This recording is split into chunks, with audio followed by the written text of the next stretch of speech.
Hi, you guys. Welcome to your September 2024 astrological forecast. The month starts off with, on the 1st, Uranus turning retrograde. So all of the outer planets, except for Jupiter, are all retrograde right now. We've got Uranus in Taurus, okay, turning retrograde on the 1st. Then we have Saturn and Neptune still in Pisces, retrograde. And Pluto is retrograde in Aquarius at the end of August, and then on the 2nd it falls back into Capricorn for the last time in our lifetime. Whatever, we'll be long dead before it re-enters Capricorn. It takes that long to get through each zodiac sign, right? So Pluto does move back into Capricorn on the 2nd and is there up until November 19th when it fully moves into Aquarius, okay? And I will be doing a video on Pluto in Aquarius, okay? But anyways, there's a new moon in Virgo on the 2nd. The sun is in, the sun is in Virgo up until the 22nd. And Mercury starts off in Leo in direct motion, you know, on the 1st, right? And moves forward again into Virgo on the 9th. Then, let's see here, Mars is just in Gemini for just the first few days up until the 4th. And Mars moves into Cancer for the rest of the month. Then, okay, we have a full moon, partial lunar eclipse in Pisces, okay, on the 17th. Then on the 22nd, the sun moves into Libra. Also on the 22nd, Venus moves into Scorpio.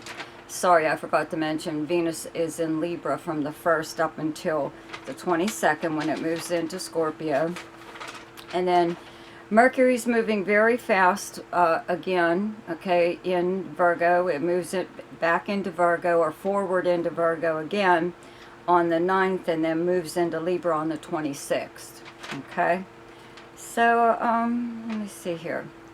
I think that's pretty much all I wanted to say about the planets. You guys, don't forget to check out my weekly forecast is now daily shorts whenever there's a major aspect. Okay, so don't forget to look for those. Like, subscribe, and share if you like my videos. I really appreciate all your interactions with me. You know what? Now for your forecast. Hi, Aries. So, the month starts off with a new moon right away on the 2nd in Virgo. And where you have Virgo in your chart is your 6th house of the kind of work that you do, the workplace, your co-workers, your house of health, your house of small pets, okay, and your house of service to others. So the sun is here up until the 22nd, and Mercury is here again on the 9th. Like Mercury last month was going back and forth between Leo and Virgo, direct and retrograde motion, right? So the month actually starts off with Mercury in Leo in direct motion in your 5th house. Okay, 5th house of fun, creativity, romance, gambling, speculation, all forms of entertainment, anything to do with children, games and sports, okay, parties, whatever. So I think I might have mentioned last month when planets were here that you, especially with Mercury being retrograde, about lottery numbers returning, repeating themselves during a Mercury retrograde period. You know, whatever, you know, I mean, if you play the lottery, then that's what you should do if it's a normal thing for you. With Mercury here in direct motion, it could bring in something, but it's not real prominent right now in your chart. So, you know, I hope you won something last month, okay? Not that you won't this month, but I just thought I'd mention that. So, Mercury is finishing up its time here in your 5th house of fun, okay? So, you have those set, like, what, 9 days into September to even discuss something. This is the house of romance, right? Creativity. You could be writing something or speaking whatever. But it's nice to have a conversation with someone you love, or a child even, or work on a creative project that you have, whether it's something you're writing, um, like a novel, but also music. Okay. So then, with Mercury in your sixth house of the workplace again, and in direct motion, I believe when it was retrograde here, you know, you might have, you and your coworkers may have been given directions or instructions that were incorrect about how to do a certain job, right, or an assignment or something. And now that Mercury's back here on the ninth is when everyone finds out, right, that their work is again incorrect, you know, but it's not your fault. It's because of the way or whatever you were told. You were told a certain way to how to do something, and it more than likely wasn't the right information, right? So around this new moon, even on the 2nd, is when a lot of this could come to light, you know, but it's a good thing. This is a new start in this area as far as the workplace goes and your co-workers. You know not to rely on this person or whomever it was who told you how to do something. I mean, that's just one aspect of what could have happened with Mercury retrograde here, okay? But a new moon does bring a new beginning in this area, okay? Could also be regarding your health. A new start, a new diet, a new exercise program, something or other. You could take up just, you know, just to be more physically active, okay? And this also being the house of service to others, right? And by that I mean someone needs your help in some way or other, so they offer to help you in return, so you both benefit from the arrangement. And this could be from a coworker or a neighbor or possibly even a family member. And this could be like something new, like this is a new arrangement coming out. Maybe you've helped this person in the past, and so that's why they're coming to you again, but they could want you to help them with something else, okay? So it's a good idea to just make sure that you both parties understand what you're supposed to do and how long this is supposed to go on for, because sometimes people try to drag it out, you know, and it was only a one-time thing, so you have to make sure that you're very clear about that, right? So because there is a new moon, there is also a full moon, right? But this full moon has a partial lunar eclipse with it, which impacts it more. It energizes the full moon, the eclipse does, right? And makes the effects of whatever happens around this time last a little longer. And that full moon lunar eclipse is happening in Pisces in your 12th house. It's directly across from your 6th house of Virgo. And it's happening behind the scenes. Okay, your 12th house is the hidden. It's the house of hidden matters. It's activities by you or someone else behind the scenes. It's your house of your dreams, your subconscious mind, your house of charity, on the receiving and sending end of charity, many, many things. And you have Saturn and Neptune here in Pisces, and they're both retrograde at this time. So this has been doing a little bit of like a job, a real job on your subconscious mind. You're like, that's why the 12th house is called the house of self-undoing, because you could drive your own self crazy by thinking things, you know, that worrying about stuff that's never going to happen, whatever, you know. So that's almost what these two planets being here may have done.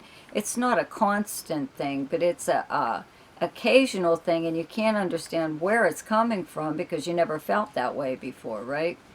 What's these planets? They're just messing with you, that's all. Anyway, the full moon here brings an end. That's what they're for.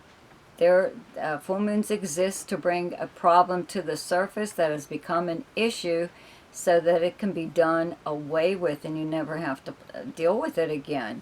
So this could be regarding work, a co-worker, something about the company you work for. It could be anything. Could be you just deciding to stop doing something, stop feeling a certain way, stop thinking a certain thing, whatever, because the 12th house is activities by you or someone else behind the scenes. So you could be doing something, even if you go for some kind of therapy just to help sort out your feelings. And I believe there are things now, like apps that you can get on your phone, your cell phone, and that gives you access to, different doctors and even psychologists or therapists or whatever. I mean, you don't even have to go into an office anymore. So if you need to talk about something just to get it off your chest, that's what you should do.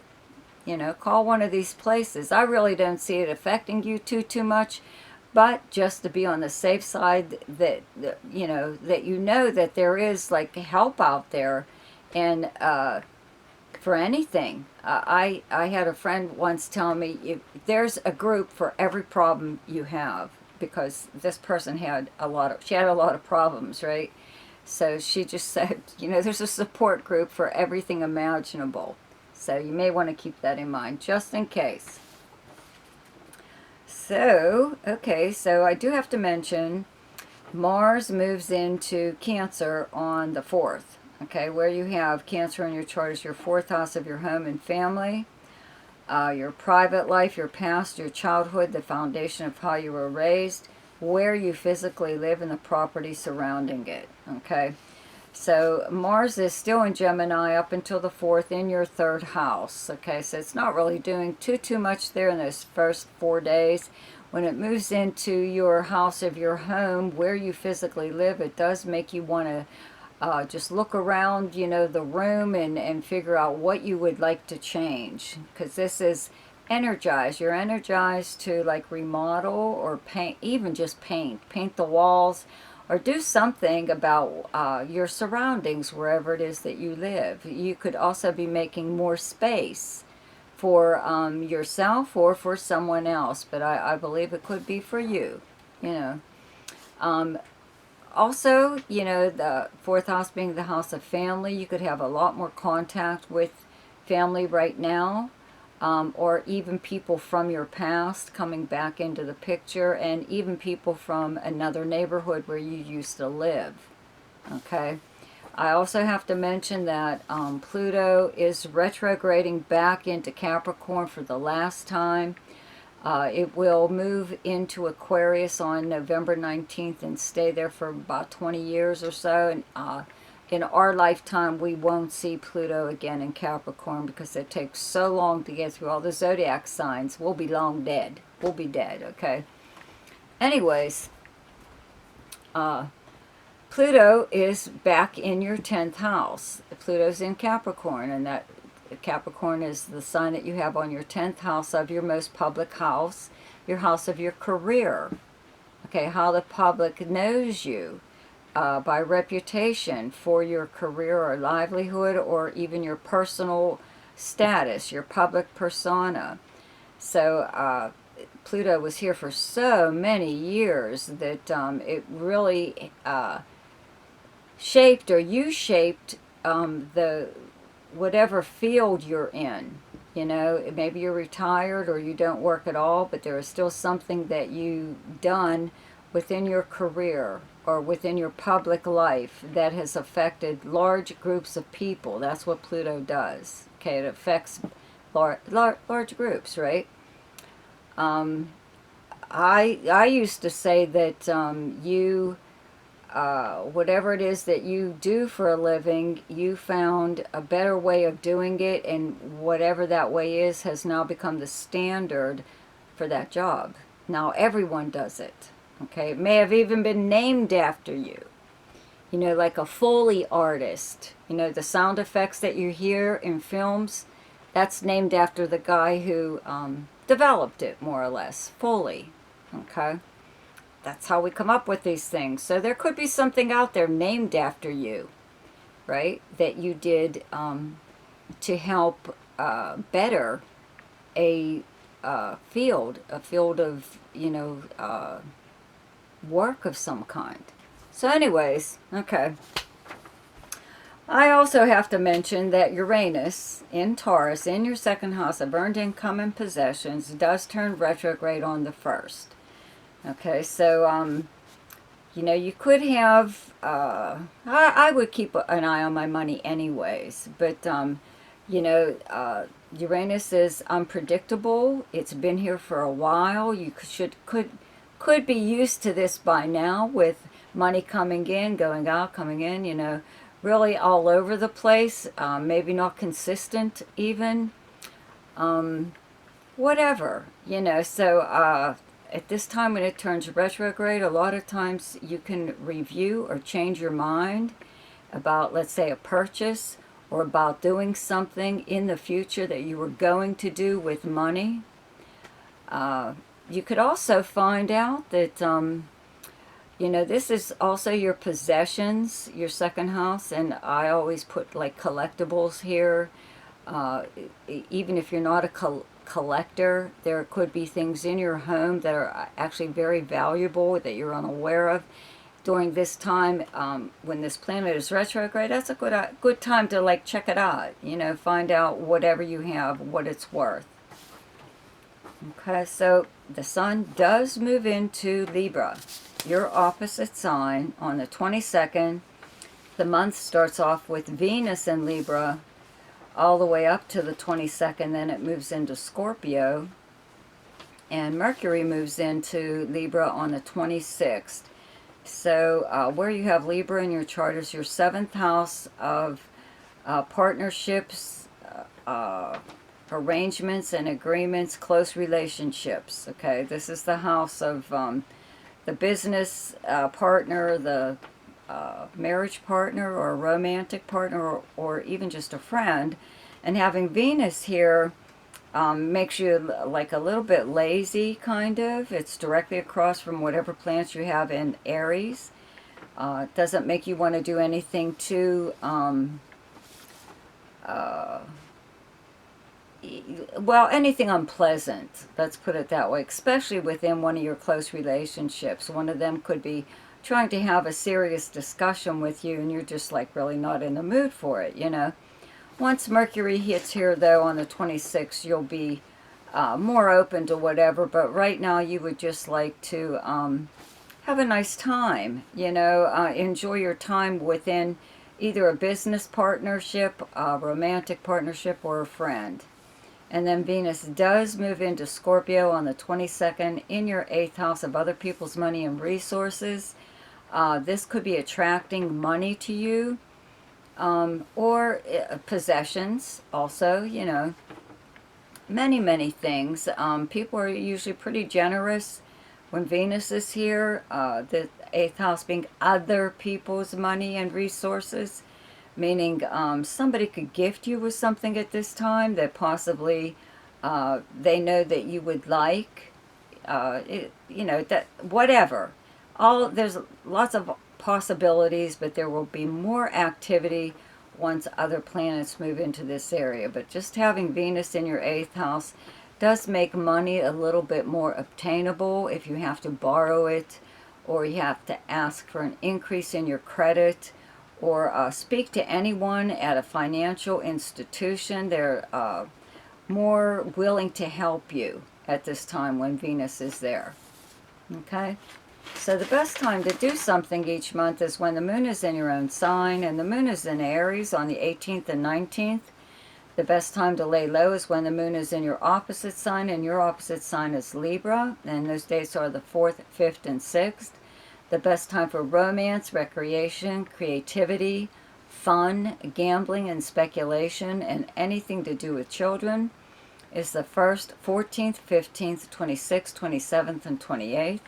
The best time for money is the 7th, 8th, 9th, 20th, 21st, and 22nd. The best time for your career is the 12th and 13th, and the best time for communication and travel is the 9th, 10th, 11th. 22nd, 23rd, and 24th. So I hope you enjoyed your forecast for September. Be sure to check out my daily shorts, which used to be my weekly forecast. See ya!